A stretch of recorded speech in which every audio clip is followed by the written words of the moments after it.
अस्सलाम वालेकुम, welcome to kitchen with रिफ़त। जी, कैसे हैं आप सब लोग? उम्मीद है सब लोग खैरियत से होंगे। सर्दियों का मौसम शुरू होते ही हर घर में गाजर का हलवा, गजरेला तो ज़रूर ही बनते हैं। तो आज हम भी अपने किचन में गजरेला बनाने जा रहे हैं। तो जो मेरी अपनी रेसिपी है, मैं अपने घर में जिस रेसिपी से बनाती हूँ, वो मैं आपके साथ शेयर करती हूँ। सबसे पहले 1 एंड हाफ लीटर दूध को पैन में डाल लिया है। साथ में 1.5 कप उबले हुए चावलों का पेस्ट बना लिया था, उनको ब्लेंडर में डाल के, तो उनका मैंने थोड़ा सा पानी साथ में डाल के पेस्ट बना लिया है, वो दूध में ऐड कर दिया है। 3 हरी इलायची जो है वो ऐड कर दी हैं।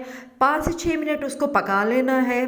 उसके बाद 1 कप ग्रेट की हुई गाजरें इसमें डाल देनी है और साथ में ही 1 कप चीनी डाल देनी है और इसको 10 से 15 मिनट तक पकाना है।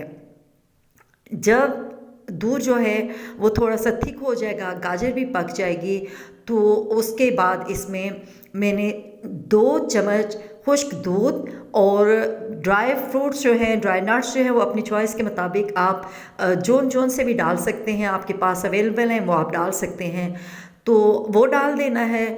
और उसके बाद साथ में ही केवड़ा एसेंस के 1/4 टीस्पून जो है वो मैंने ऐड कर दिया है। केवड़ा एसेंस जब हम किसी भी मीठे में डालते हैं तो वो उसके टेस्ट को बढ़ा देता है। तो यहाँ मेरा ये जो मैं गजरेला बना रही थी ये रेडी हो चुका है। अच्छा, इसकी जो कंसिस्टेंसी है वो आपने इतनी ही रखनी है, इसको ज़्यादा थिक नहीं करना, क्योंकि जब ये ठंडा होगा तो ये थिक हो जाएगा। तो बहुत ज़बरदस्त, बहुत टेस्टी ये रेसिपी है, आपने इसको ज़रूर ट्राई करना है। लाइक शेयर सब्सक्राइब ज़रूर करना है। मुझे दीजिए इजाज़त, अल्लाह हाफ़िज़।